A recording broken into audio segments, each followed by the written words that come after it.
गुरुर्ब्रह्मा गुरुर्विष्णु गुरुर्देवो महेश्वरः गुरु साक्षात् परं ब्रह्म तस्मै श्री गुरवे नमः तस्मै श्री गुरवे नमः कुटी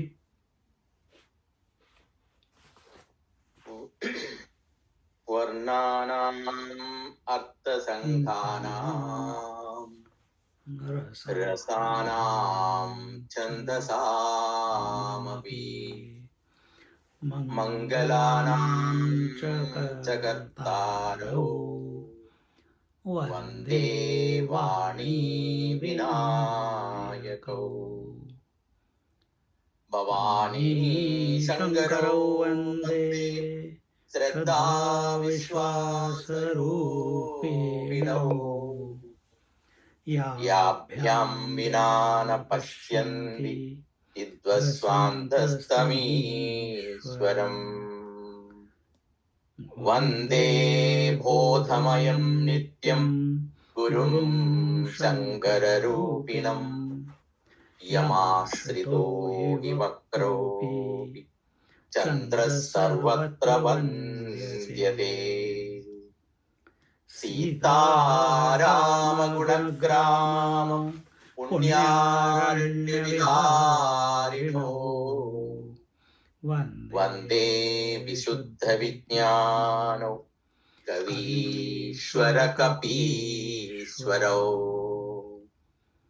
उद्भवस्थितिसंहार कारिणीं क्लेशहारिणीं सर्वश्रेयस्करीं सीतां नतोऽहं रामवल्लभाम्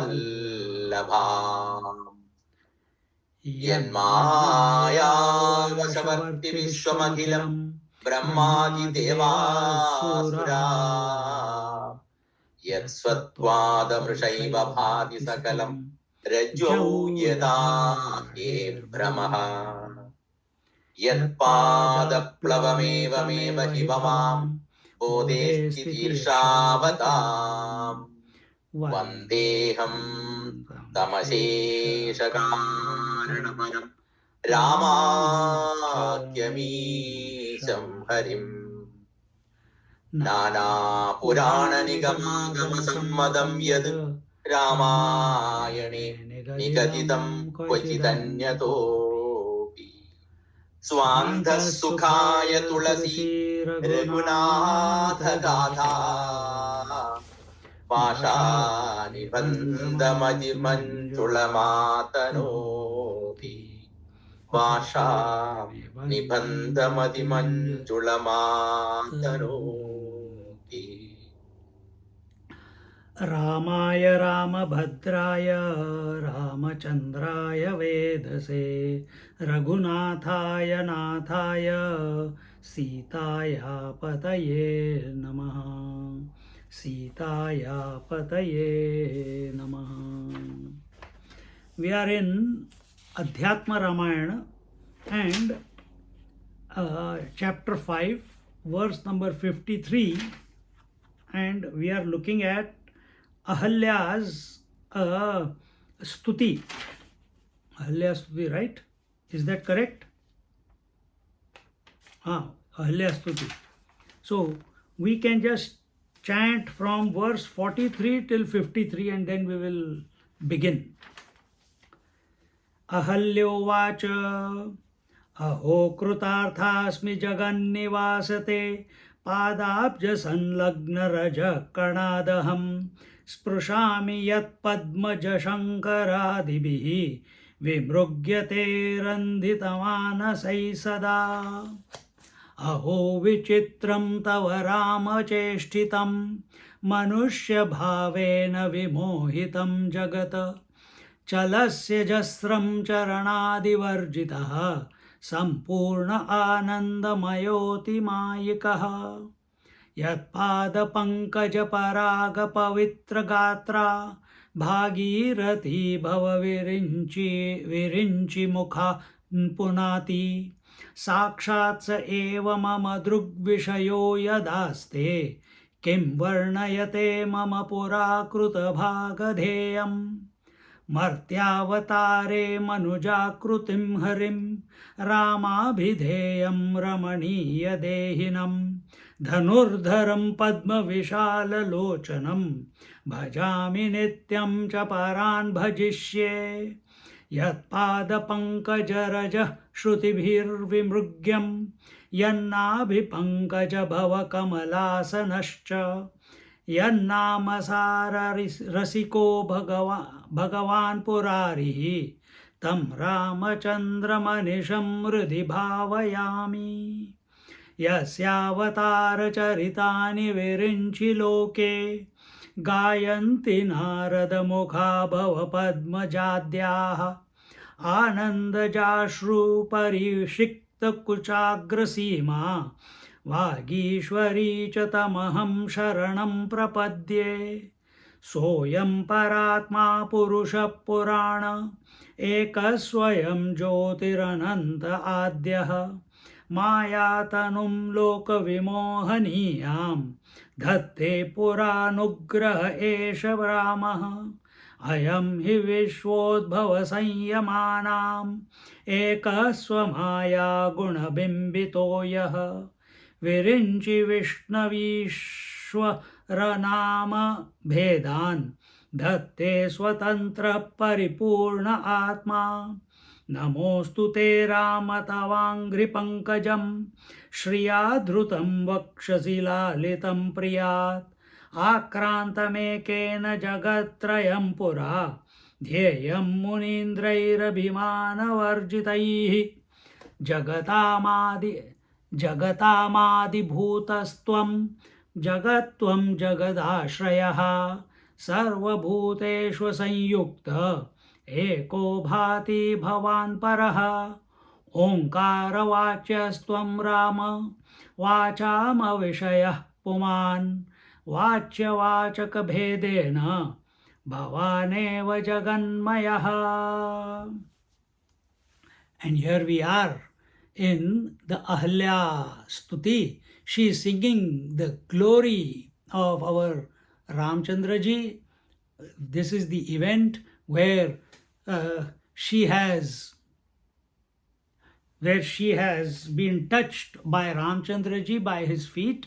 That was the Ahalya Udhar, and thereafter, before she could fall at the feet of Sri Ramchandraji, Ramchandraji fell at her feet because he was only 16, 17 years old and she is elderly, and that is by the Shishtachar, that is the right thing. And thereafter, Ahalya, in whom this pragya had got invoked, she could see Sri Ram as who he really is.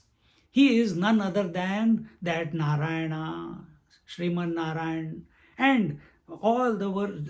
If you have seen the verses or you remember the previous verses last week, what we did, she sings the glory, looking at Ram. You know what we say? Think local. What?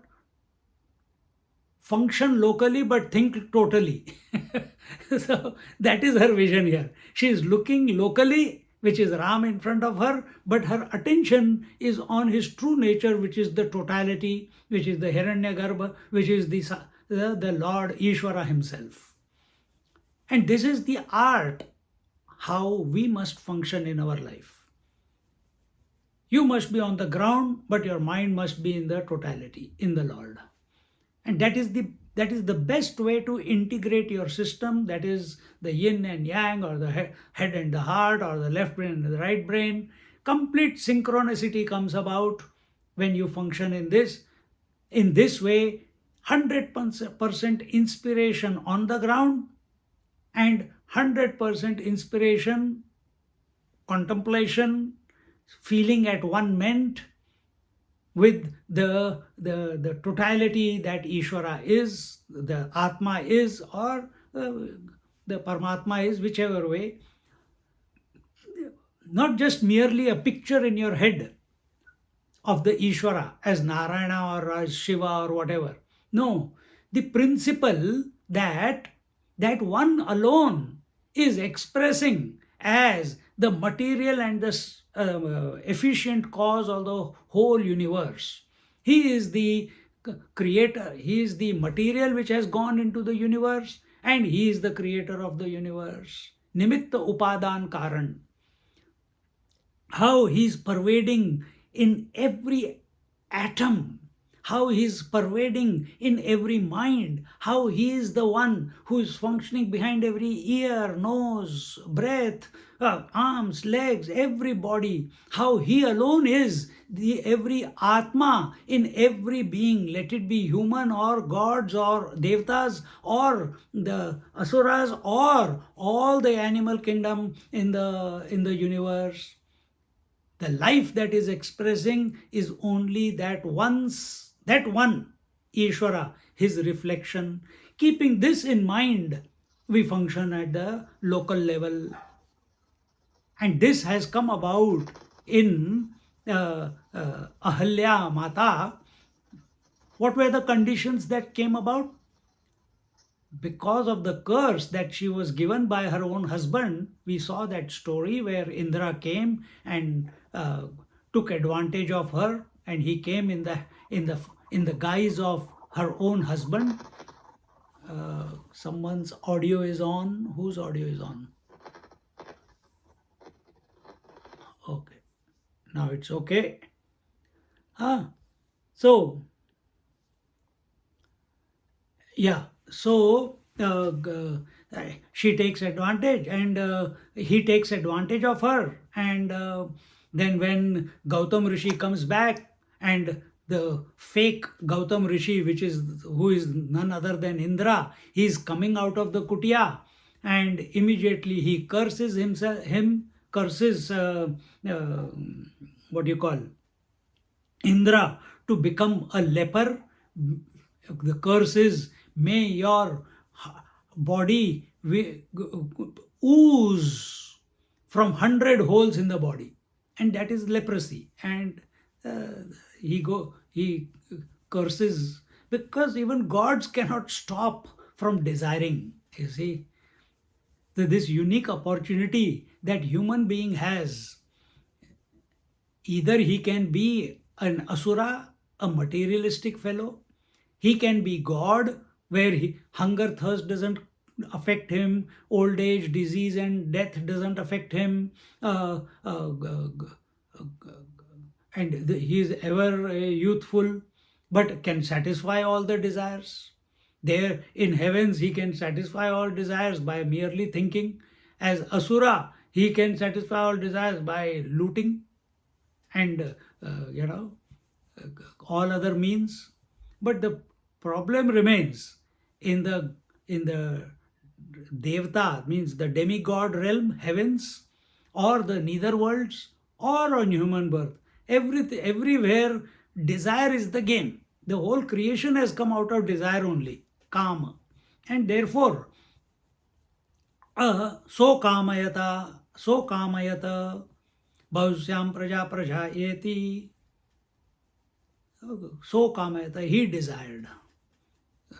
And that whole process we explained, I think we explained that last week. And now, where am I? Now Ahalya, she has, after having cursed Indra, Ahalya asks for forgiveness, that I didn't know this, that, so on and so forth. He curses her. And what did he curse her? He cursed her, may you become a stone, and may there be no life in this ashram. apart from the bushes and trees. And that's how Ramchandraji saw it when he came. And what was the result of that curse? The result was,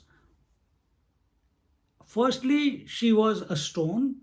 Secondly, if the senses and the mind were available subtly, they were not disturbed. In other words, I explained last week that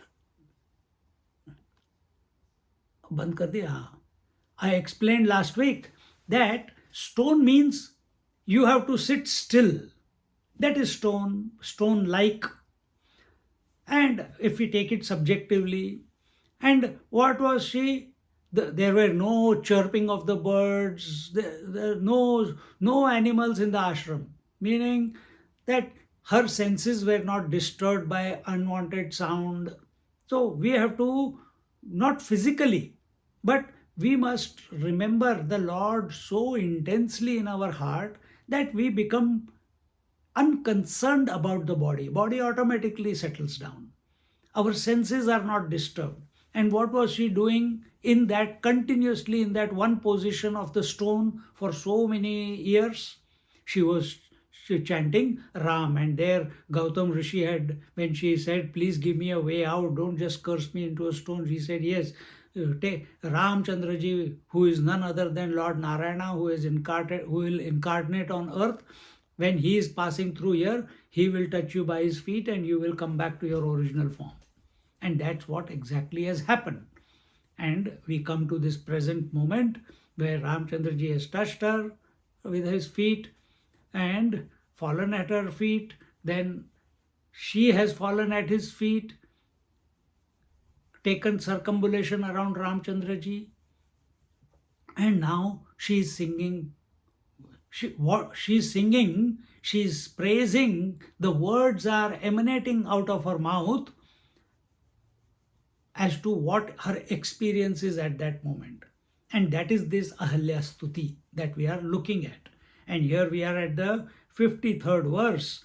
And in the 53rd verse, she says, Omkaravachyastvam Rama Omkaravachyastam Rama Vachama Vishaya Puman Vachya Bhedena Bhavaneva Jaganmayaha. O Ram, that she says that, O Sri Ram, you are the eternal sound of the divine word Om. Yes, I remember talking about this last week. And what is this? And are the invisible, unmanifest, supreme Purusha, the macrocosmic soul, meaning the Hiranyagarbha, meaning some places you will say Adi Purusha, whatever the name you give it, represented by the divine cosmic voice encrypted in the word Om. So last week we were explaining to you that all the alphabets, all the vowels, all the alphabets and vowels, consonants and vowels combine together to form words, combine together to form sentences or meters. And those meters, like we are chanting here, Omkara Vachastvam Rama Vachama Vishaya Puman. This is a meter. This is Anushtup Chanda. Where after 8 full complete alphabets, you take a break, you take a pause, and then when you complete it, it is called Anushtup Chanda.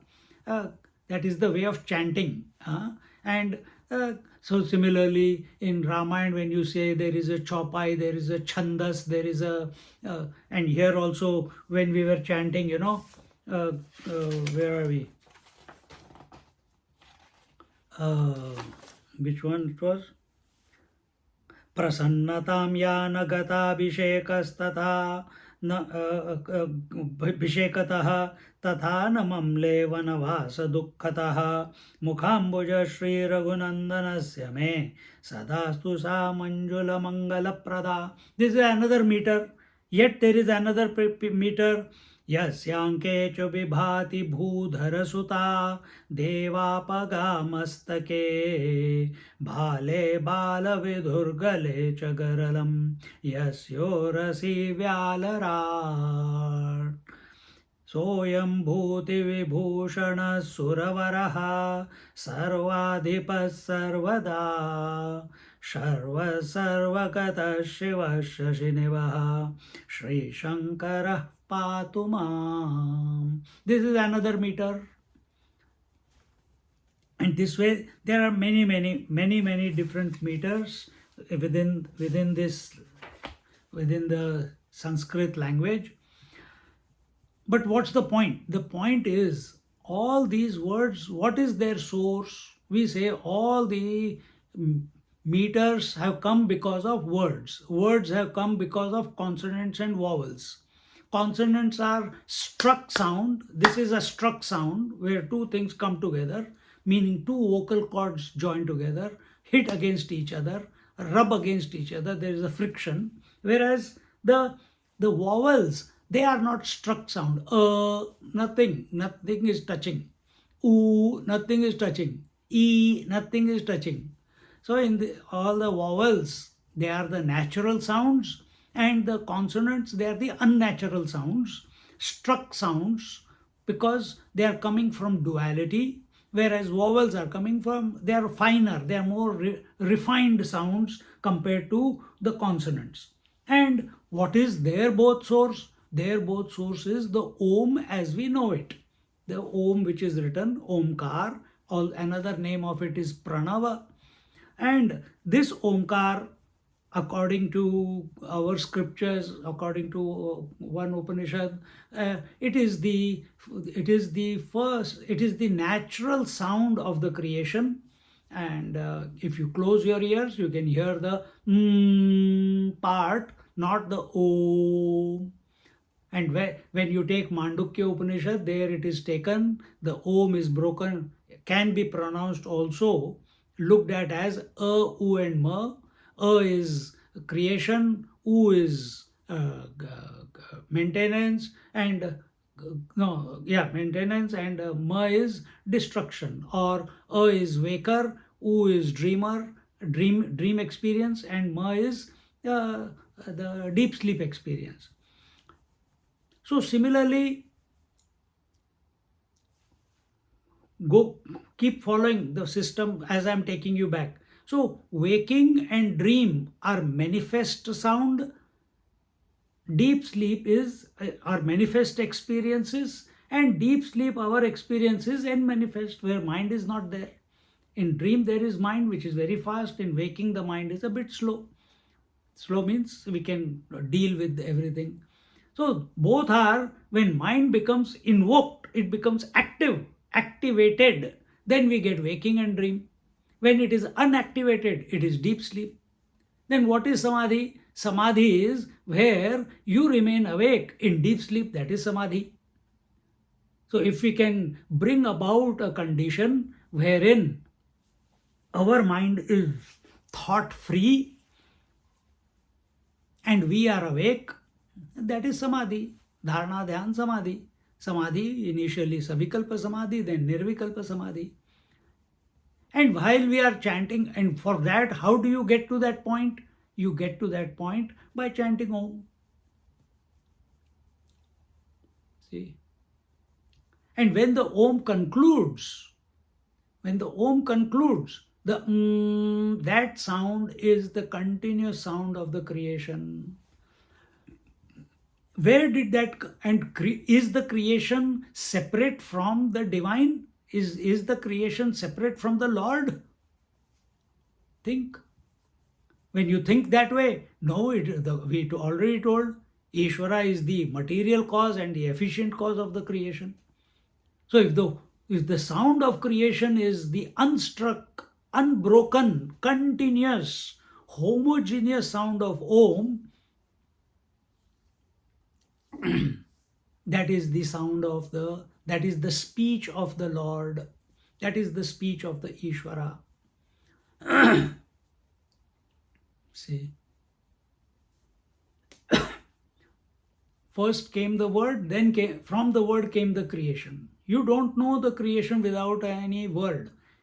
For everything you have got a name. You cannot have an object in the world,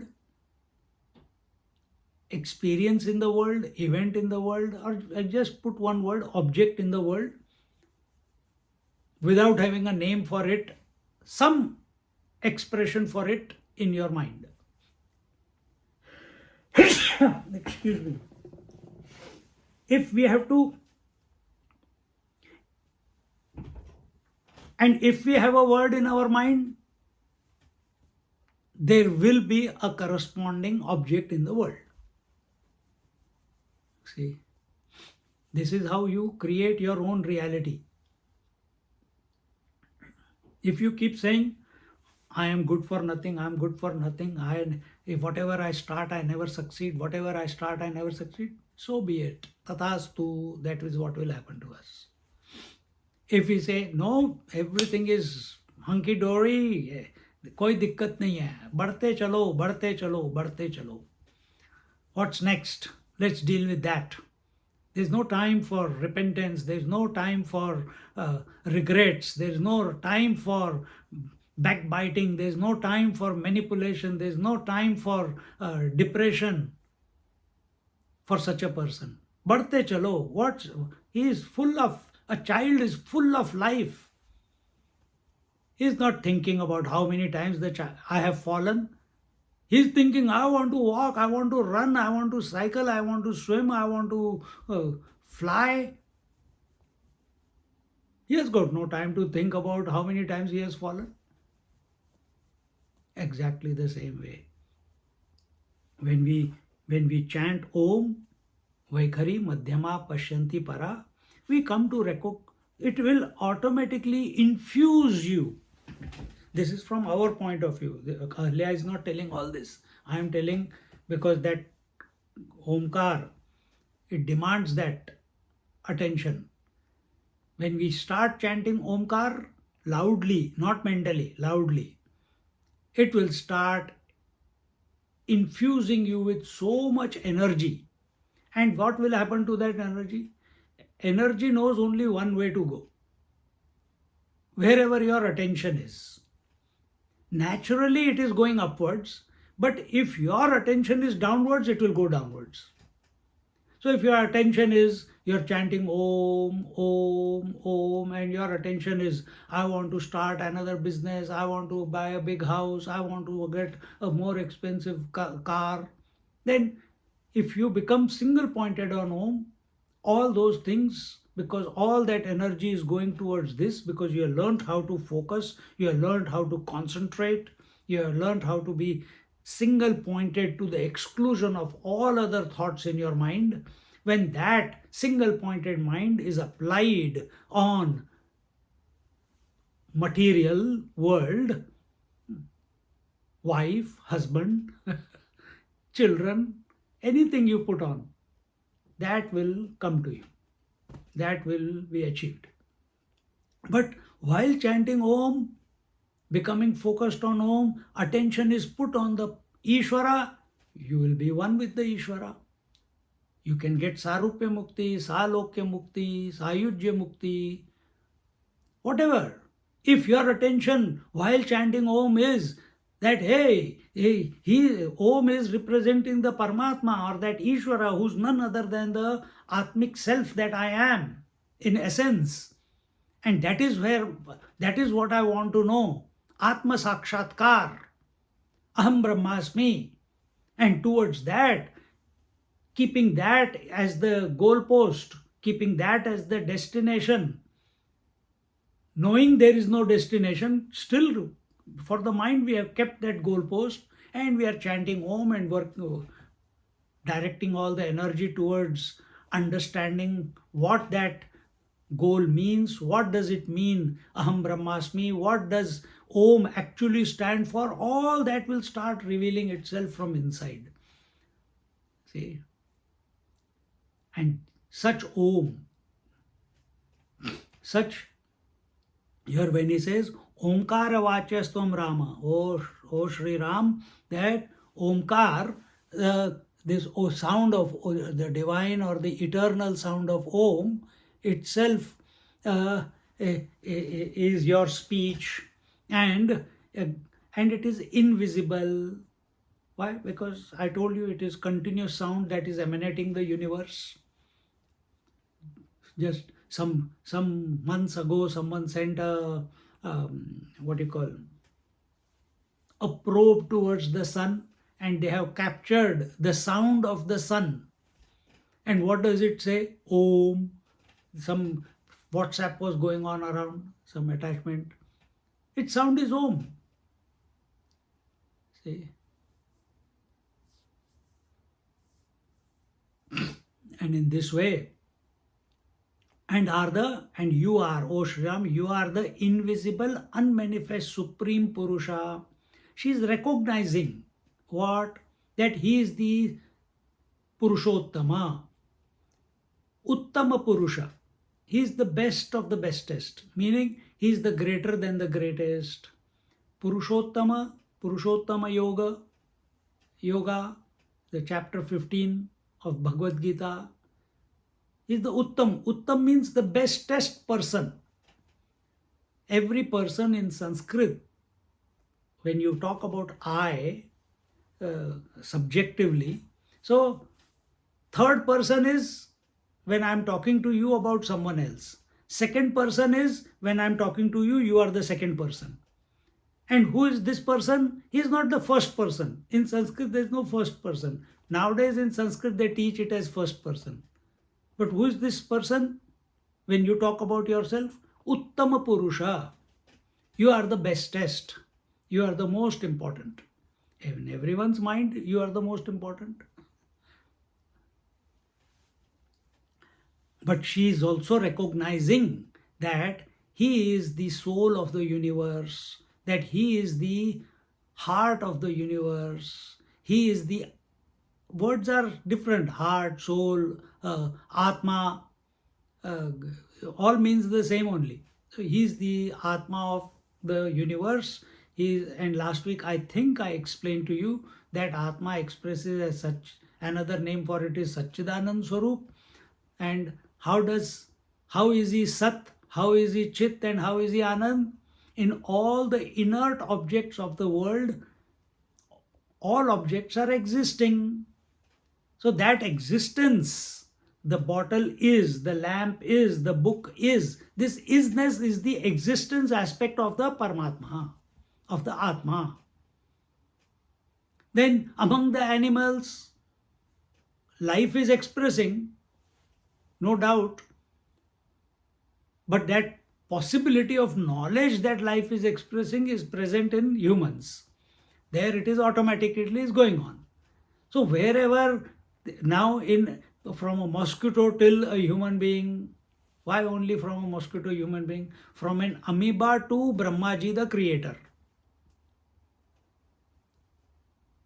Life is expressing.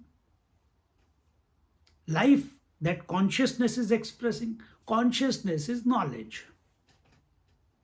So now in these living creatures, including Brahmaji, there is existence, they all exist, and there is consciousness also, which is expressing as life. All the creatures, all the gods, all the asuras, rakshasas, danavas, all the beings in all the planes of experiences, Bhurbhuva Swa Tapa Janamaha Satyam. Satyam is Brahmaji's, and Atala Sutala Talatala and so on, bottom ones, lower yonis. All of them are locked into position because, not because, they are locked into their lokas. The sun cannot choose, I want to work I am tired of being hot, I want to be cool like moon. The planets cannot interchange. Hey, let's change position, Mars, you come here, Earth says, I'll go there. It will not happen. Milky Way says, I'm tired of going round and round, let me go in a straight line for a change. It will not do it. It will continue the way it is. Every god, meaning the productive potential, they're all consciousnesses. Huh? There's life expressing because we have given them a form. Nothing is outside the divine. That divine alone is expressing through those various divinities. Sun, Moon, Ashwini Kumar, Rudra, Vishnu, Brahma, Vishnu, Mahesh, Yamraj, Indra Devata, etc., etc., etc. The Adityas, the Vasus, the Dikpalas, the Maruts, all of them are inside the divinity. They are not apart, separate. Divinity is here and these are all of them. No, we are all part of them. But because they were also having choice, they did some tapasya, they did some meditation, and whatever they wanted, they asked, they must have chanted Om, and they got those positions.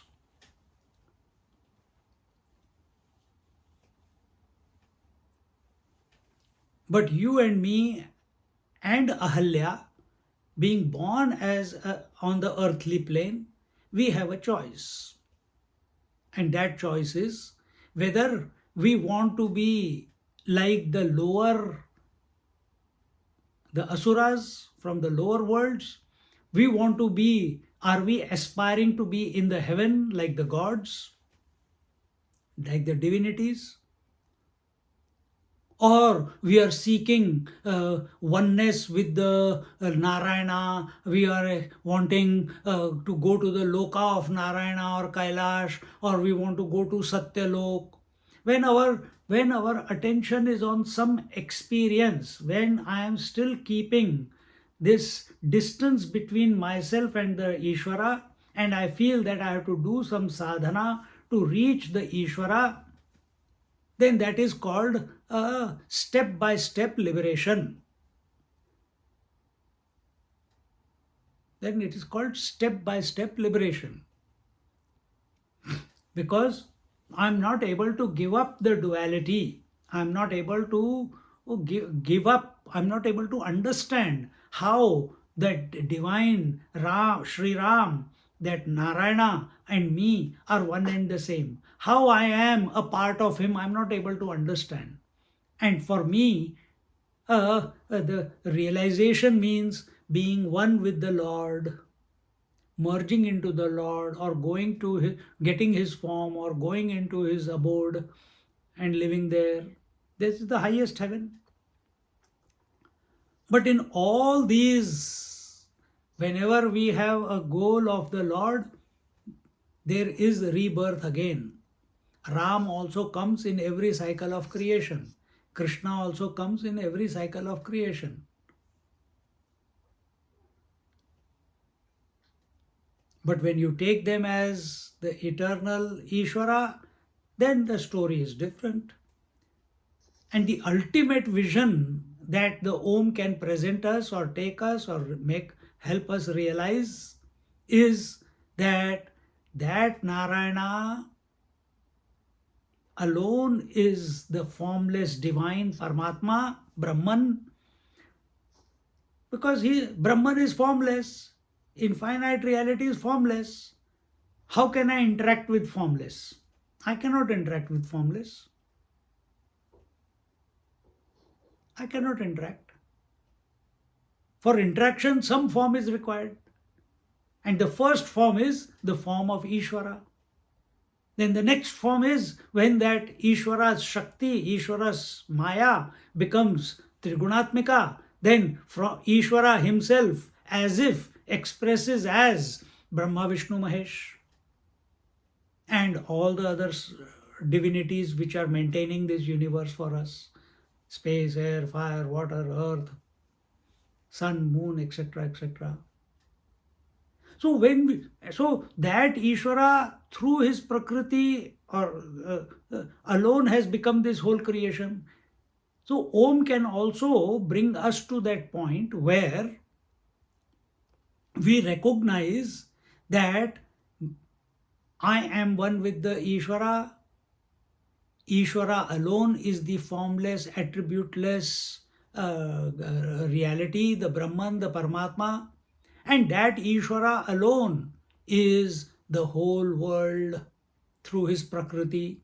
So now what Om is doing? Now you don't have any duality left, because that Ishvara is expressing through me also, as my soul, as the Atma. And what is the vision that Om is presenting? That this world is nothing but Paramatma. This God, all the gods are nothing but Paramatma. This body that I am, body, breath, mind, intellect, as initially, is nothing but Paramatma. So everything becomes Paramatma Maya. Everything becomes Atma Maya. See, this is the vision that if we hold on to Omkar, and Omkar is the best mantra. It is the best mantra. There's no confusion.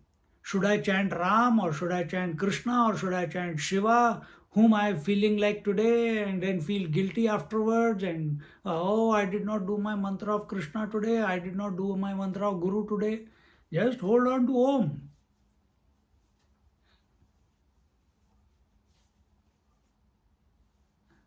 See? And just start. Don't become dependent on anyone. That Om is you don't need to be initiated. Why? That's why in Vedanta in Adhyatma there is no initiation. Only when we become pygmy, then we want to be dependent. Please help me, please initiate me, please guide me, please do this for me, please do that for me. You start chanting Om by yourself, all knowledge, the right teacher will come. Don't get caught up in the teacher. Scriptures will come. Don't get caught up in the scriptures. Study 100%. Serve the teacher 100%. But you hold on to your sadhana on a daily basis. What is that? Chanting Om. Vaikhari, Madhyama, Pashyanti, Para. Vaikhari is loud, Madhyama is subtle, Pashyanti is causal, and Para is transcendental. And as the sound from loud chanting migrates to the subtle chanting, throat level, you are moving from waking to dream. You are conquering waking and you are coming to the subtle, which is dream. As you move towards silence, you are conquering the dream also. Do you have to conquer sleep? No, you have to remain awake in the sleep. Then you have conquered sleep. If you go to sleep, how will you conquer sleep? You have to remain awake. And that remaining awake is possible only in the waking. You can't dream and remain awake. Not possible. And therefore sadhana is loud chanting, loud chanting, loud chanting. If it clicks, follow, practice, and the fruit will be there. And therefore here he says that you are the Supreme Purusha, you are the Supreme Soul, represented by the divine cosmic voice encrypted in that word Om. And that divine, according to Vedanta, according to Adhyatma, there are no individual souls, meaning there are not one soul per body. You can have one soul per shoe. But that is S-O-L-E. This is S-O-U-L, which we understand. Oh, this soul, oh, it was a good soul, it was a great soul. From Adhyatma point of view, there is only one. Is there different water expressing through every wave? Is there different gold expressing through every ornament? It is the same ornament, or same gold, it is the same water. This transformation in our vision will come about when chanting of Om, understanding the Om, melts away all our wrong notions, preconceived ideas of who we are, what this world is, who Ishvara is. These are our questions. Our whole life is only, world is separate. We as an individual, we are in this world, so world is big and I am small. And if who is the Lord of the world? From where did the world come from? What is the cause of the world? Ishvara. For whom world of objects doesn't need a Ishvara. But this is for us, the seeker.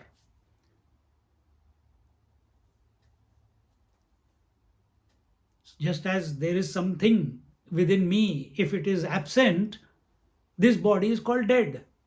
What is that which is keeping the whole world going, whole universe going? That is Ishvara. What is his nature? What I just explained to you. He is the material and the efficient cause. So there is no cause and effect there. It appears to be there, but actually there is no cause and effect.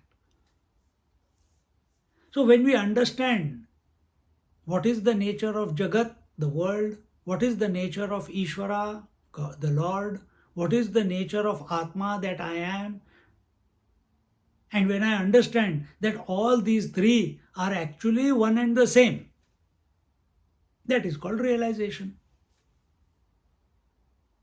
And what is helpful in that, in bringing that about? Om.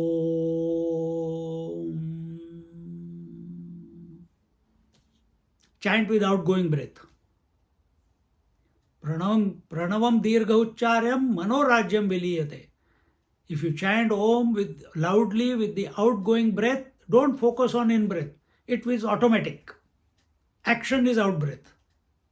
So Om, Om. So in breath will be short and long, out breath. Manorajya means habitual, unwanted thinking of the mind will automatically get curbed. It will start dissolving away. You remain focused on Om. Until and unless, if we have not chanted Om in our life, it's only because we don't have a sense of greatness about it.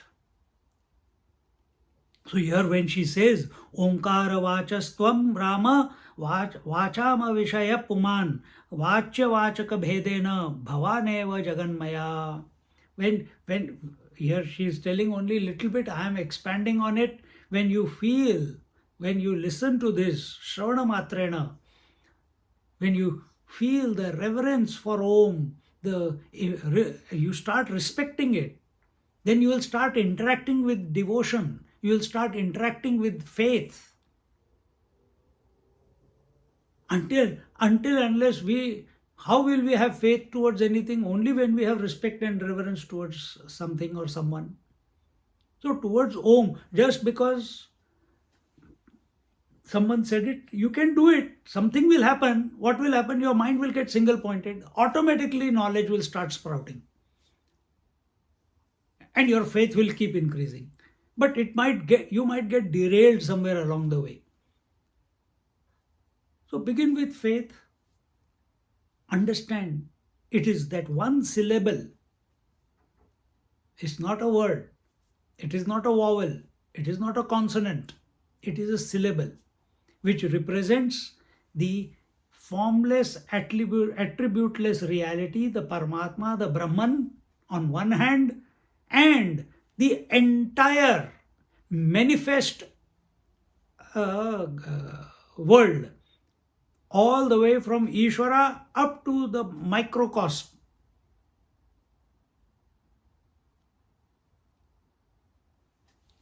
So Om is complete. It's not lacking in anything. So, O Lord, in the form of the word and its various connotations, you represent the entire creation. I explained to you that is all living creatures who are deemed to be alive because they have inter alia the power to speak and hear. Yeah. So it is because of this, because of the words that we are able to communicate, that you are able to listen, that I am able to speak. All this has come from where? Om. Is there, why do I have to speak? Why I am speaking and you are listening? Because here there is duality. There is the speaker and there is the listener.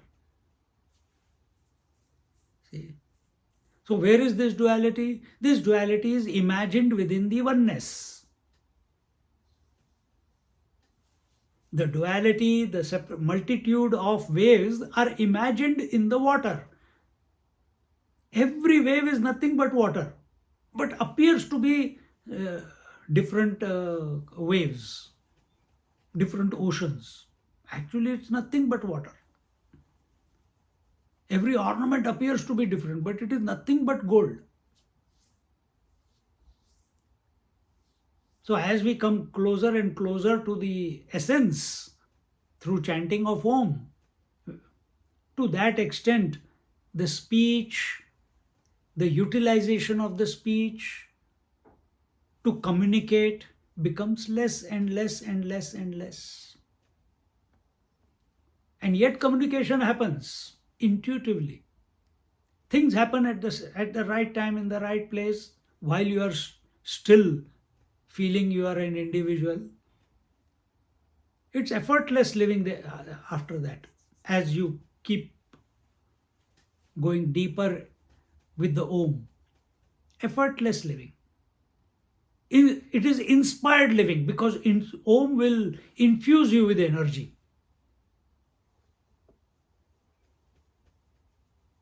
It will make you forget many things initially about the past. Don't get afraid. Keep staying with it. Keep staying with it. Then it will lead you to silence. And then if you, with that silence, don't come to this, oh, now I have come to everything, I don't need anything. No. Don't get into a high chair that I have achieved it, Yahoo. No. Then you listen to Upanishads. Then you listen to Adhyatma Ramayana. Then you listen to Dakshinamurti Stotram.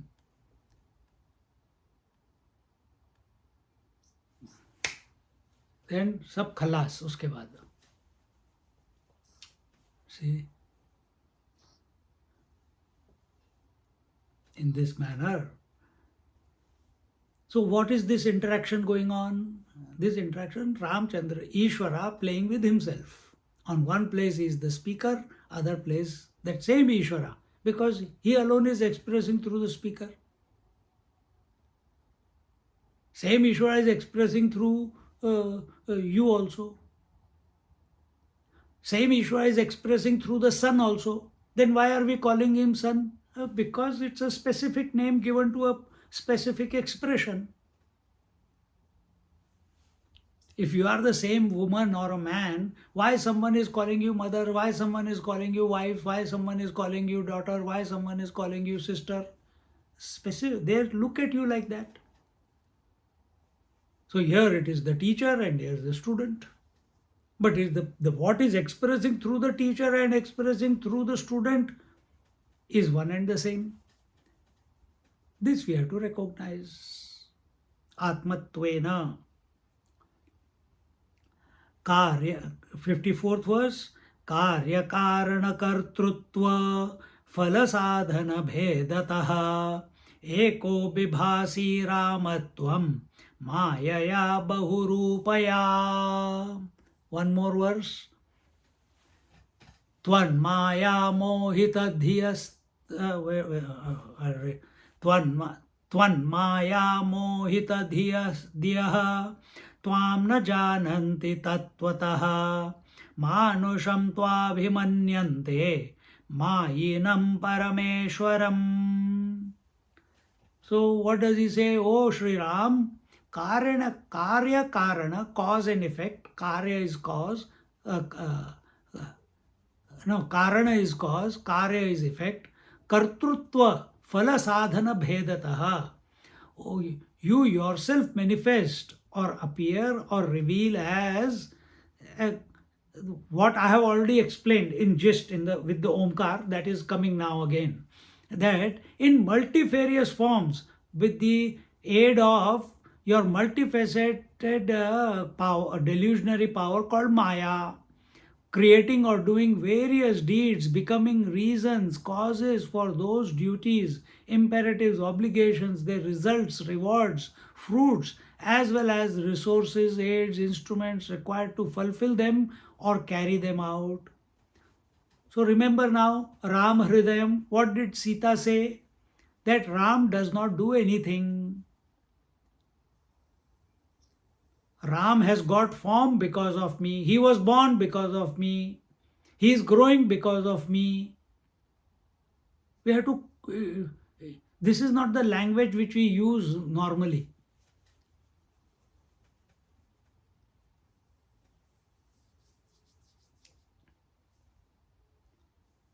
So, all activity,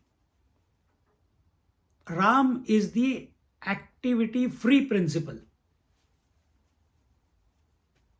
Whereas Sita, she is the Shakti, she is the Maya Swarupa, she is his Ardhangini, she is inseparable from it, just like light is inseparable from the sun. It is not the sun which is coming to you on the earth. It is the sunlight which is coming to you on the earth. That is his potentiality, the sun's potentiality. How much light is coming? Oh my God, zillions and zillions and zillions and innumerable rays of sunlight. Innumerable rays of sunlight. See? Same way, Ram, he is the non-doer. He is the akarta. Is that the word that they used here? No. कारण अकर्तृत्व फल साधन भेदता. एको विभासी रामत्व Maya बहुरूपया. So that one Ram, with the help of his own Maya, as if appears as the multitude of the creation.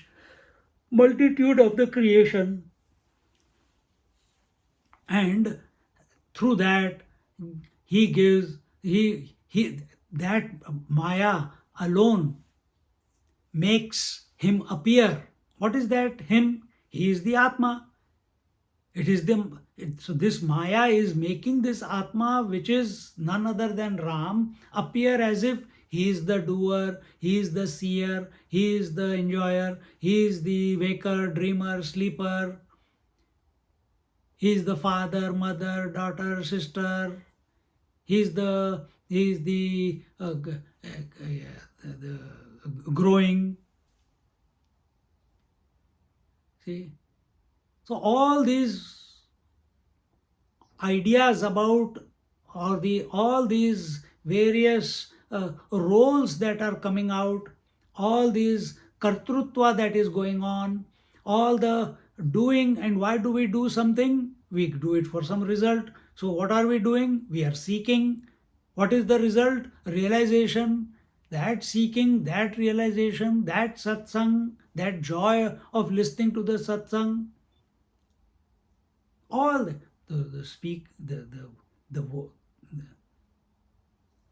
everything is expression of that Sri Ram through his Maya. And we saw that in Ram Hridaya. Sita says, I am doing everything.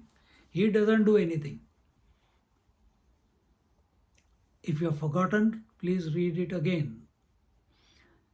Tvan Maya mohita dhiyaha tvam na jananti tattvataha manusham tvabhimanyante mayinam parameshwaram. Those people whose mind, intellect and discriminatory powers are held in thrall by delusionary powers can never realize or come to know their real, truthful nature and form. Who is this? When we are, what does Maya do? It makes you see what is not there. What does Maya do? Maya makes you, how should I say? It is the power of Maya, in very simple terms. It is the power of Maya which makes you look at gold, touch gold, feel gold, taste gold, but call it an ornament. This is the power of Maya. It is the power of Maya because of which you, who are essentially the infinite consciousness, conscious reality, you are the infinite awareness, but are considering yourself to be, I am only this body. Oh, this is my family, these are my children. I need so much for my security. I am doing a business. I am doing this. I am doing that. I am a waker. I am a dreamer. I am a sleep. Why all this? Because we have forgotten that we are the infinite one. Who makes you forget? Maya. When she is overpowering, when she is at her best, she makes you forget everything. Then how do you go beyond Maya if she is everything? You think of her, you think of Ishvara, you think of the Paramatma, you think of the unifying principle. You think, who is she in power of? Who is wielding her? Can the Maya function by herself? No. Can the mind function by itself? No. If you are not there as the consciousness, in a dead person, we don't see the mind functioning because life is not there. So, mind is dependent on life.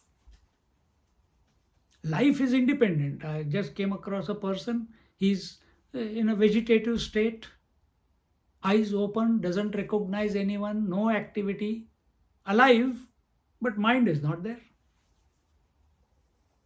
So, life doesn't need mind. Consciousness does not need mind. But mind without consciousness cannot function. So, what is happening in that vegetative person? The mind is unable to express itself for whatever wrong neural connections that have taken place in the brain. Just as,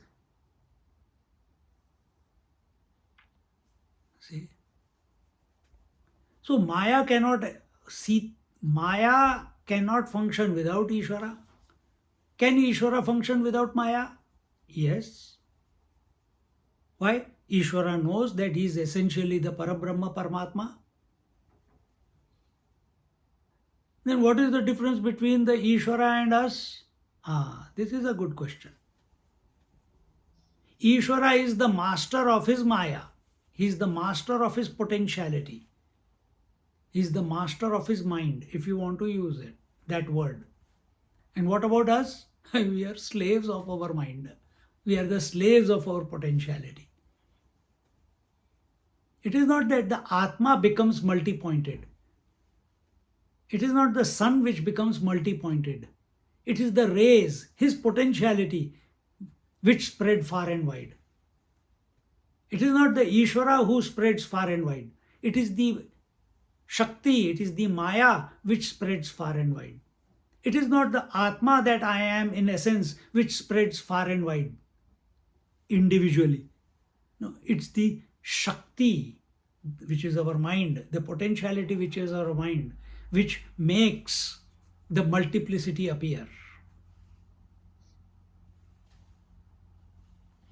And when this multiplicity disappears, slowly, why? You are learning. This opportunity is only in the human kingdom, that you learn to become the master of the Maya. What will happen? The effect of Maya, which is multiplicity, it reduces. It is unable to entangle you, the Atma. It is unable to attract you. Then what happens? Then you realize, hey, I am all that there is. Aham Brahmasmi. When we are not disturbed by the multiplicity, we are not disturbed by the multiplicity of the world because we have learned to become master of our mind. How did we become master of our mind? Omkar chanting. Generate the energy. invoke the energy potentiality, because Omkar has its own vibration. There is no other word which has that potent vibration. Nothing comes close to Om. No other word.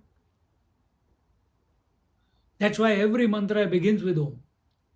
Om Namah Shivaya, Om Namo Narayana, Om Namo Bhagavate Vasudevaya. So do yourself a favor. And once our potentiality, the mind is under our control, nobody can, you don't have to realize then. Realization is your natural state. You're always that Atman. You're always unclutched from the mind.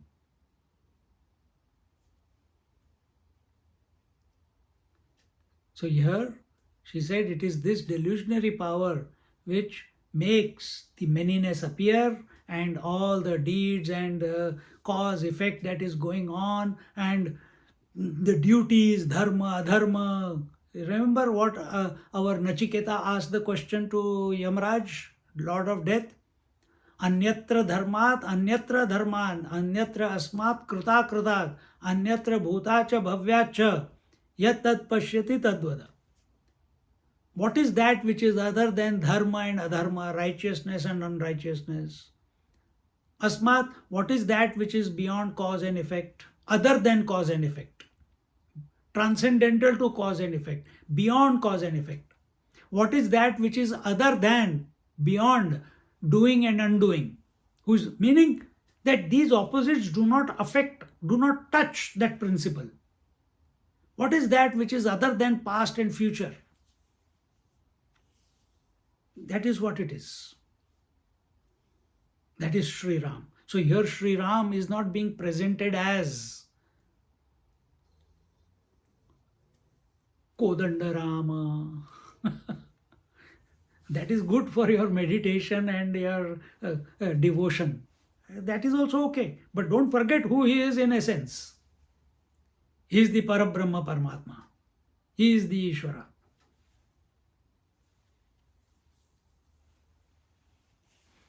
And when we are subservient of Maya, when our mind is not under our control, then survival is the norm. For survival, why? Fear of death. And who is Parabrahma Paramatma? Immortal. Who are you in essence? Immortal. And how are you living? In fear. Then what do? Keep building up security. Security of relationships, security of belonging, security of memories, security of wealth, security of portfolios, security of so many things. Security of food, security of good emotions. Why? Fear. Fear of what? Death. Of our mortality. Are you going to take all this, what you secured in your life, with you? No. Then why did we get involved in all this? Because you are not accepting that you are the infinite one. You are not accepting that you are the naturally a realized being. And therefore some drama has to be given. So you have to read all these words so that you come to realize that you are already that. And this is what she is saying. Then Twan Maya Mohita Dhyaha Tvam na jananti tattvataha manusham tvabhimanyante mayenam parameshwaram.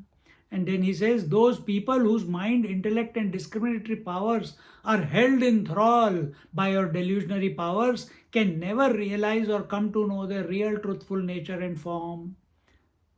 So our consciousness has been hijacked at individual level, has been hijacked by our mind.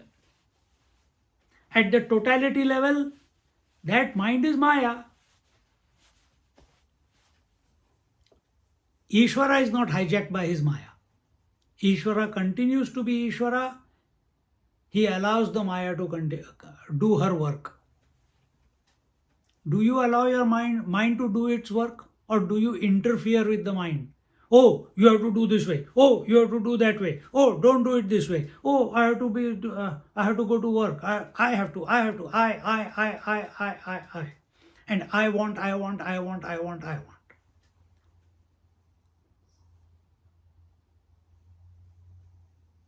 This approach, Ishvara doesn't say anything. Then what is he doing? If you see any, if you take Ishvara as Narayana, he is always sleeping and meditating. He is lying in the lying down position and meditating. You take Brahmaji the creator, he is meditating. You take Shiva the destroyer, he is meditating. All of them are always meditating on whom? On their soul, on their eternal nature. And because eternal nature is formless, they give it a form. He has given it a form called Ram. He has given it a form called Ram has given it a form called Shiva. No confusion. Nothing wrong in contemplating on form, provided you don't forget you are the formless. Mind requires form. Mind cannot function without form.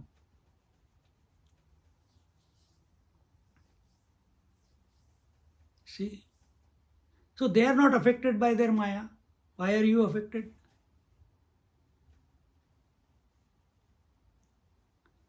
So until and unless we don't bring about this integration of our heart and mind, heart and head, left brain and right brain, yin and yang, unless and until we don't raise our consciousness is at Mooladhar right now, maybe even below, because majority people are living like animals. Look at the wars going on everywhere. Look at the disturbance in families that is going on.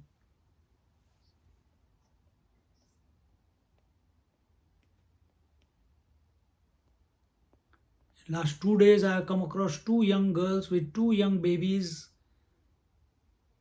and the husband is not being a man. He is too influenced by his parents, his own parents, and therefore disregarding the girl.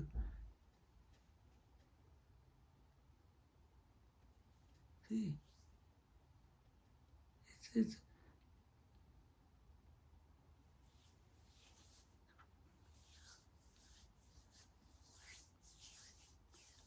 they have lost the plot.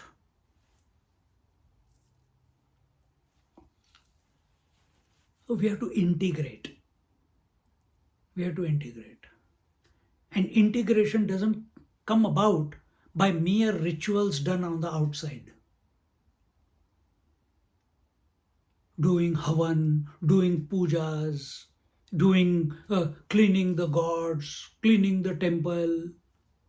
This will not, it will help, no doubt, but majority of the people who are doing this, they are doing it mechanically.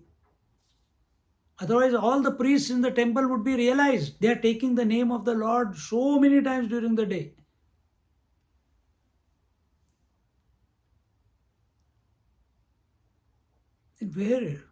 How will the integration take place? Integration takes place when we chant with faith, with reverence, Om.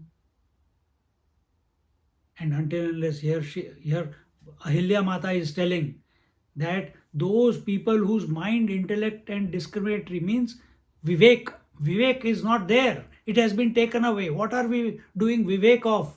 What are we discriminating? Should I eat Indian or should I eat Chinese today? This is our discrimination. Should I buy a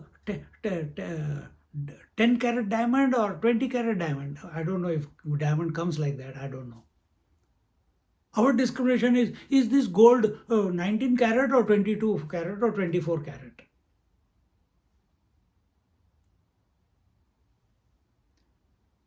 Our discrimination is, should I buy this house or that house? Our discrimination is not what is Atma and what is Anatma. Discrimination means separating what is changing as compared to the changeless. What is changeless and what is changing? This is discrimination. For that, the mind and intellect have to be strengthened. Just wishing it, it will not happen. And where will that strength come from? That strength comes from Om, the vibration of Om. It keeps giving the strength to the mind and intellect. Automatically, without you knowing, the discrimination will begin. You think Raman Maharishi went and studied some scriptures? The discrimination, who am I? It automatically began within him.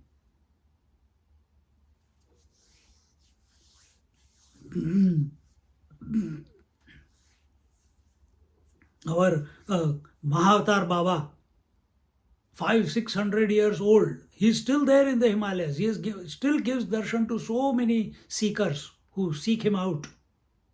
Still is 16 years old. And what is his sadhana? What is his kriya yoga? Only Om, nothing else. No other mantra, only Om. But we have to find within ourselves the strength. And the strength will also come slowly, slowly. As you start chanting Om, it will come. But faith होना चाहिए. और उस faith के साथ, whatever your time you have, you start interacting with Om. Start chanting. Fix 2 minutes in the morning, 2 minutes in the evening, 2 minutes in the afternoon, 2 minutes before going to sleep. 4 बार हो गया. 1 minute, 1 minute, 2 minutes is enough. You see how it will start catapulting into a raging river within few months.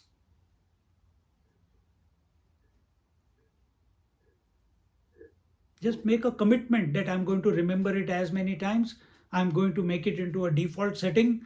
Every time I open my mouth, if nobody is there, Om should come out. Initially you will have to remember it, no problem. It will happen if you have reverence towards that Om, faith in Om. If it is in your heart that you want to be integrated, you want to know who you are, then all these words have some meaning. Manusham tvabhimanyante namayinam parameshwaram. Those idiots and blockheads think that you, who are the Lord of all delusions and is the Supreme Soul and Lord, are an ordinary human being. Ahalya is telling her, Ahalya Mata, that all those people who think what? That you are the Lord of all delusions and is the Supreme Soul and Lord, are ordinary human beings. And who are these human beings? They are idiots. Muda. See? Because why do they think that way? Because they don't know the Sri Ram as Tattva, as the essence. Essence of not outside. You can come to know the essence of outside only first you have to go in. First you have to come to know that Ram is that Parabrahma Paramatma and he is not other than the Atma that I am. He and me are not separate. And the moment this knowledge clicks in a silent mind, and when you open your eyes again, the whole world is Ramamaya. The whole world is divine thereafter. This is what happened to the gopis.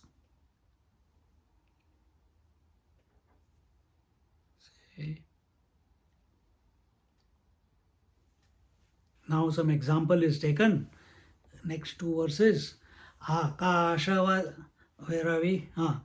Akashavatvam sarvatra bahirantargato malaha asango yachalo nityaha shuddho buddha sadavyayah yoshin mudahamagnate tattvam jane katham vibho tasmate shatasho rama namaskuryamananyadhihi. He says, Akashavatvam sarvatra. Akashavatvam. Akashavat tvam sarvatra bahirantargato malaha. Akasha, space, this is just like our Dakshinamurti Stotram, there also this Vyomavat, there the word was Vyomavat. Here it is Akashavat. Vyoma and Akash, they are just two words for space. Vat means like. Like Akash, Tvam Sarvatra, just like space is everywhere. There is no place in this universe where the space is not. It is in Bahir Antar. It is inside and it is outside. And space is untouched by any impurity. Space does not dry because of air. It does not get burnt because of fire. Space does not get wet because of water. It does not get dirty because of the earth. This is so space, Akasha, Vyoma, it is pristine. This is our experience. We never say, let's clear the space. We may use these words, but when we say clear the space, you are talking about whatever the dirt or kachra or unwanted things that are there within that room space or house space. You are not clearing the space as such. Whatever is included in space, that you are clearing. But what is space? Untouched. And it is everywhere, inside, outside. And you are, Ahalya Mata is telling Sri Ram that you are of that nature, you are everywhere. She is not just saying it because my husband said that Ram is going to come, and no.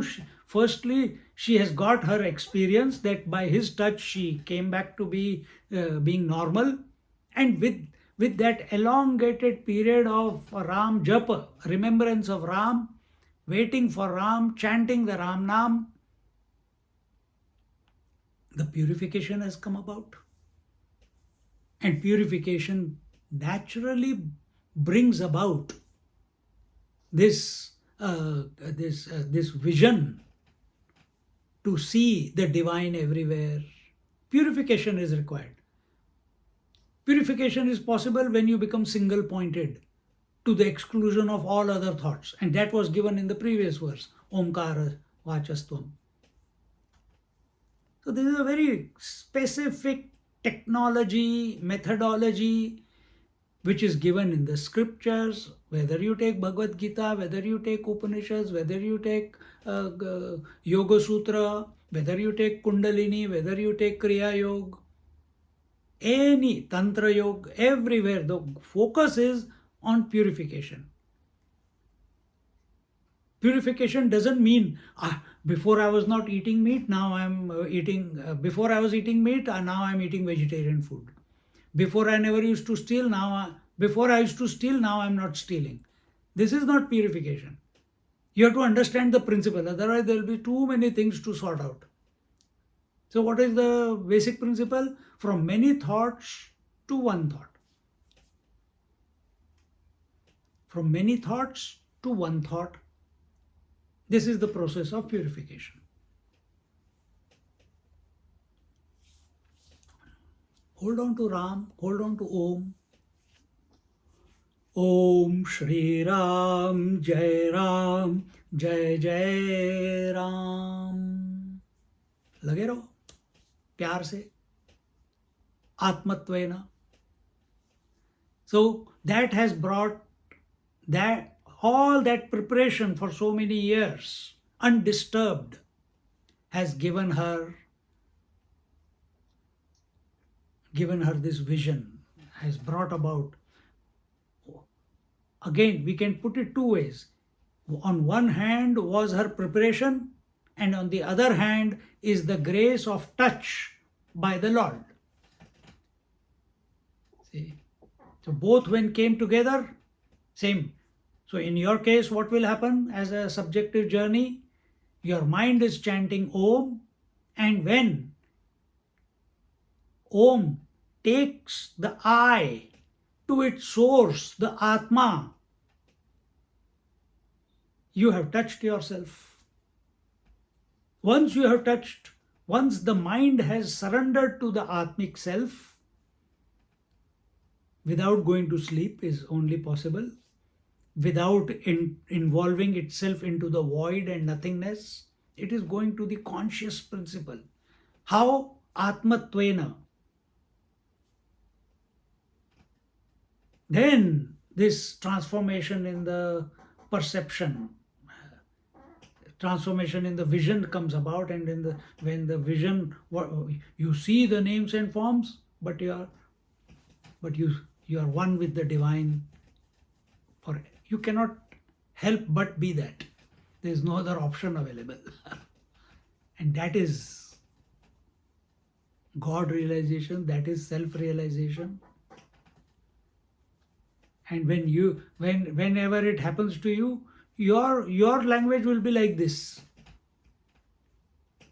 as Ahalya is speaking.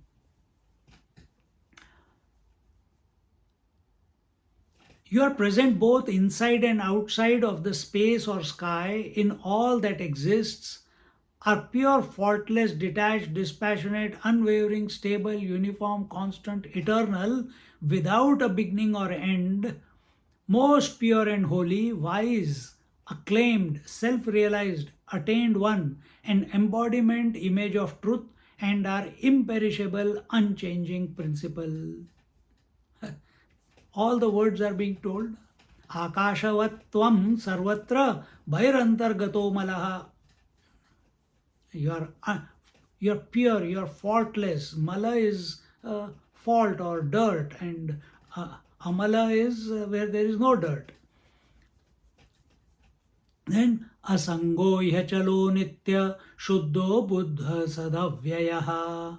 Asango, detached. Ihachalo, he achala. Chala, moving, achala, non-moving. He indeed. Nitya, eternal. Shuddha, pure. Buddha, all-knowing. Sat, existence. Avyaya, you are the unmanifest. Each word is a Upanishad by itself. Each word. And all these principles are expressing in you right here and now. All that you need is someone to direct your attention towards that which is taking place. Life is same. Asango, very simple example. Rest you keep working it out. Your eyes are seeing the colors and form. Are your eyes attached to any color and form? One moment they are looking at Raghavendra, another moment they are looking at reflection of this person, then something else, then this shloka, then next shloka, then this word, then next word.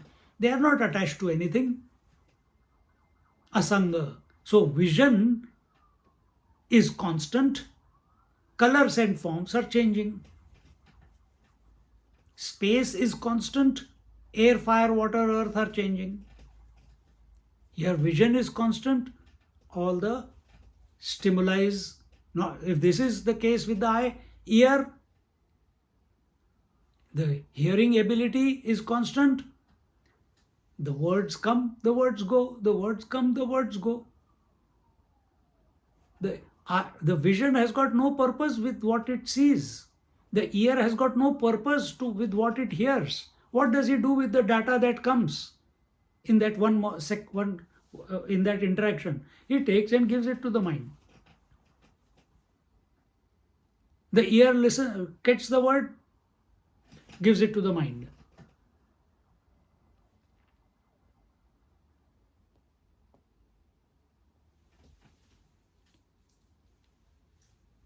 And what does mind do? Mind is also not attached. He doesn't care whether there is seeing, hearing, touching, feeling, tasting. The five senses are functioning. They are always coming, bringing the data. Mind is not. It doesn't say I like only the eyes because, or I don't like the ears, or I don't like the smell. No, he is equanimous to. He is not disturbed. He is asanga with regards to the five senses. And whatever data is coming in, how is it coming into the mind? It is coming as thoughts. Is the mind attached to any thought? No. Thoughts are coming, thoughts are going. I have been speaking for long, how much? More than an hour. So many words you have heard. They appeared as thoughts in your mind. They appeared as words on my tongue, in my mouth. Is my mouth attached to those words? No. Machine gun chal rahi hai. Your mind is also listening, though it's receiving these words as thoughts. They enter through your ears, appear as thoughts in your mind. By the time next word comes, the first one is already gone. So mind is asanga, mind is unattached to the thoughts. Senses are unattached to the stimuli. The mind is unattached with the senses. Mind is unattached to the thoughts.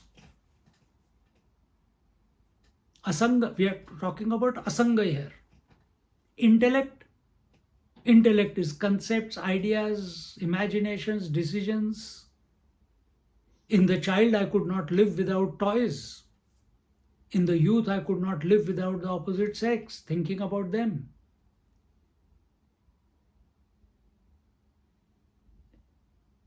As the child, I had so much to look forward to in the future, because no memory.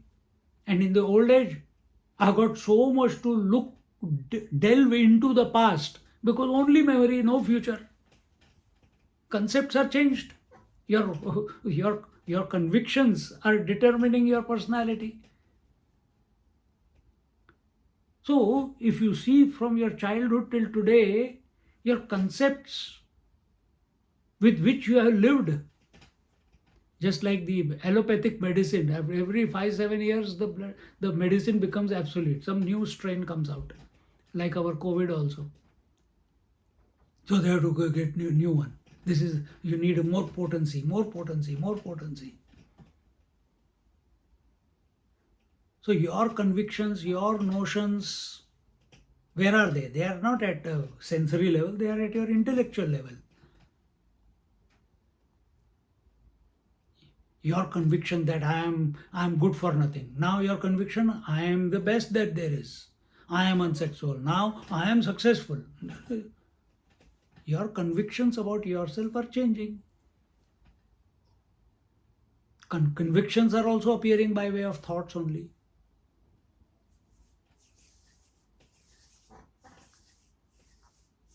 Intellect keeps pumping out whatever data comes based on it, based on the interaction, based on processing, based on what your desires are in life. Based on that, you keep building new convictions. Intellect is also not attached. Or if you want to take intellect as a place where the I thought appears, I is also not attached to any thought in the mind. And you can put all the thoughts into 3 categories. What is that? waking thoughts, dream thoughts, and no thoughts in the deep sleep. They are coming and going, waking, dream, deep sleep, waking, dream, deep sleep, waking, dream, deep sleep. Every day it is going on. You are not disturbed. You know that these three come and go every day. You are the unattached principle. But how are we behaving on a daily basis? How are we behaving? Totally contrary to the data which we just presented. Totally contrary. Then what will be the result? The result will also be contrary. What is the result? Unhappiness, strife, stress, strain.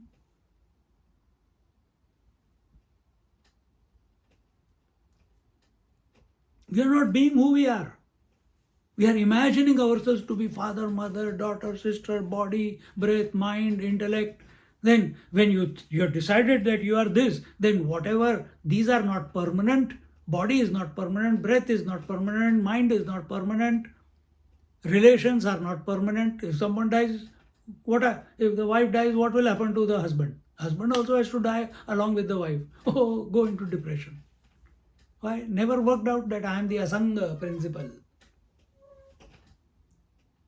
So, these are some worthy, potent contemplations. Akashavat, Vyomavat. Just take one, with just one word, Asanga, you can live your whole life. That is called renunciation. When it clicks from inside, that there is nothing attached to anything in this creation.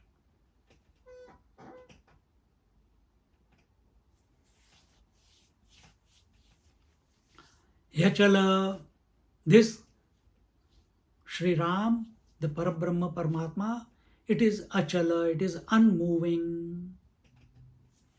Atma in me is unmoving, it is ever the same. Then what is moving? The waker with the waking world comes and goes, dreamer with the dream world comes and goes, sleeper with the sleeper with zero comes and goes. But the one who knows that these three come and go every day, he doesn't come and go. That is your true nature. Once you recognize that you are that, then your definition, people will sing. Om Asangaya Namaha, Om Achalaya Namaha, Om Nityaya Namaha. They'll do arti like that, or stuti. Because they will see.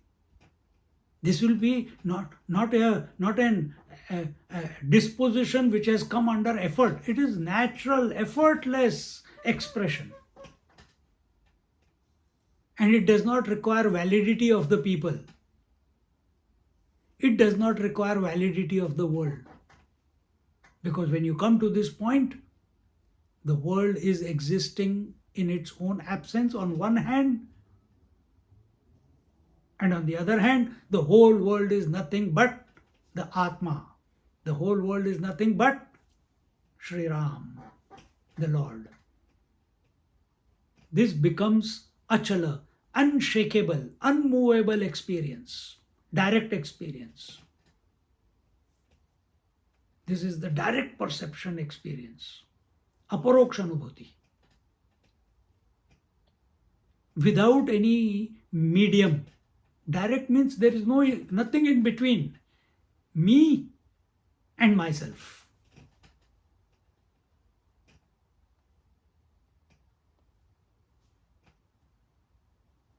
Imagine that Ahalya has come to this. This is the transformation in her vision that has come about.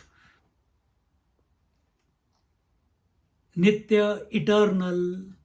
It has got no eternal. What is eternal? That which is always. That it has never gone out of existence. Recognize that is the nature of Sri Ram, Parabrahma Paramatma, which is not other than the Atma that you are. Always make this three connection.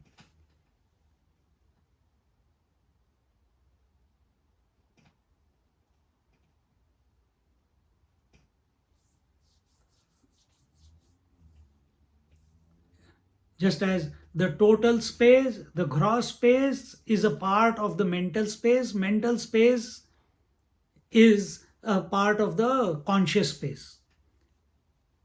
Similarly, the connection between Parabrahma Paramatma, the Ishvara, and the Jiva, individual. What is the nature of these three? One and the same. One and the same. There is no difference between them. What is the difference between the electricity which is expressing through a 1,000,000-watt bulb and electricity expressing through this LED light? Same. No, but this light is not able to express. It is limited. That one has got more potency. You build up. How do you build up potency? You disentangle from the Maya, meaning you disentangle from the mind. Another word for disentanglement is integrate the mind. That only it is possible.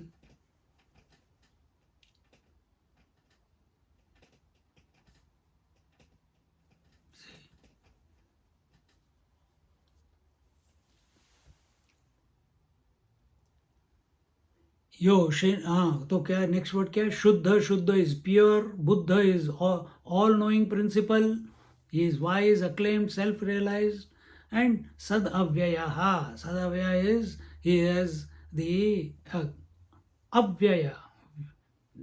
He is the that which is one without a second, which has got no parts. He is the unchanging principle. Avyaya.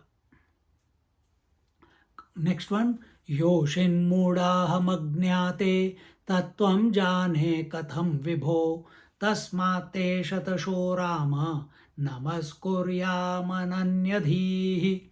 O Vibho, Vibho is the all-pervading principle, omnipresent principle. And how is he omnipresent?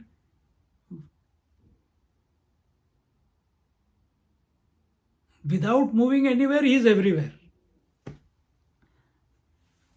And then, so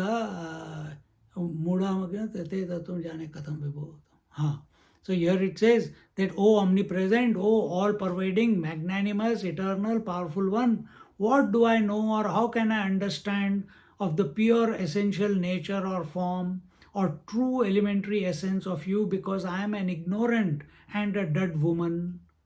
Remember, I am telling you all these things. Explanation that you have to chant Om, you have to do this, you have to do that, you have to, from many thoughts, you have to go to one thought that you are the Parabrahma, the Atma, the Ishvara, and the Parabrahma Paramatma are one. All this is good. But this has to reveal. This cannot be worked out by your intellect. It cannot be worked out by your individual intelligence, cannot work this out.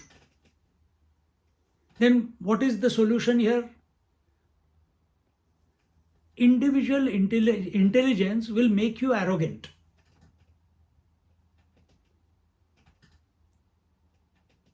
So our disposition should always be keep the mind ekagrachit, from many thoughts to one thought, ekagrachit. Listen to satsang, and in that satsang, or while listening to the satsang, or when you are with yourself, have the bhav. Initially, have the bhav. How is it?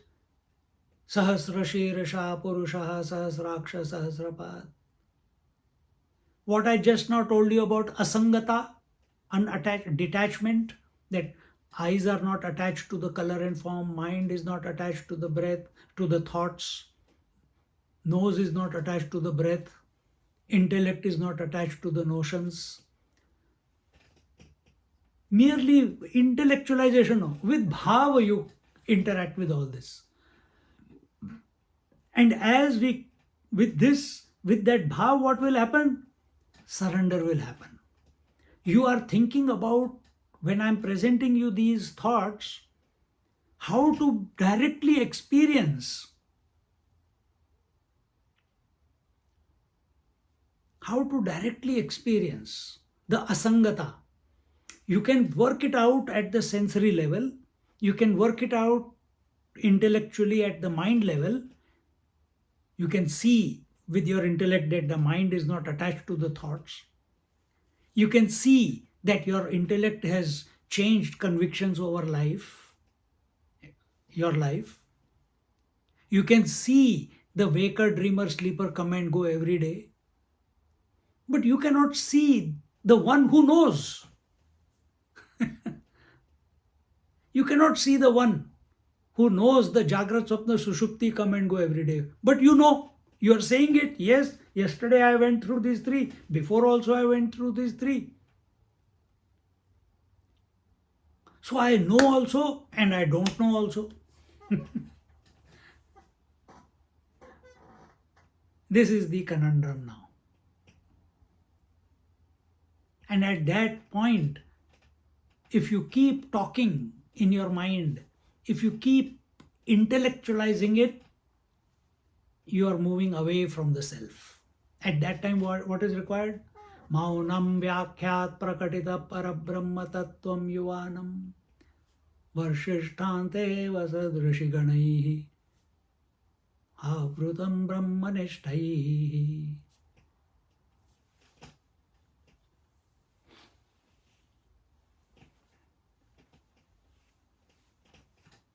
We just did the retreat.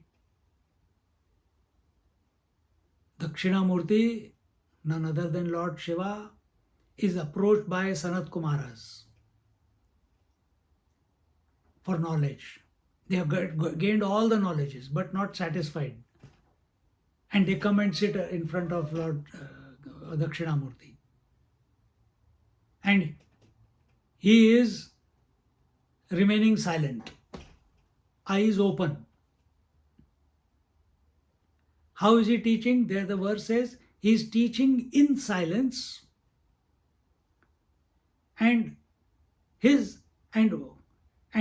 the communication is taking through the chin mudra. This I explained sometime in another classes. So he is teaching it through only chin mudra. Dakshinamurti is young and the students are old. These four Sanat Kumaras, there in the retreat we explained, these four Sanat Kumaras are Mana, Buddhi, Chitta, Ahankar. And they are surrendered. They have gained all the knowledge of the world. They have made the money, they have had the relationships. Sanat Kumaras did not do that. They just went and they are Bal Brahmacharis. But they collected all the knowledge. They were looking for final consummation. They wanted the ultimate. First they thought it will come from outside, so they went outside. But when it did not bring the solution, resolution, they came to Lord Shiva.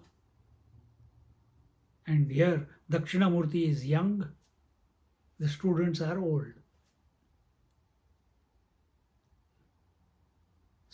The teacher is not speaking, yet the students are understanding. Wow. So when we come to this point,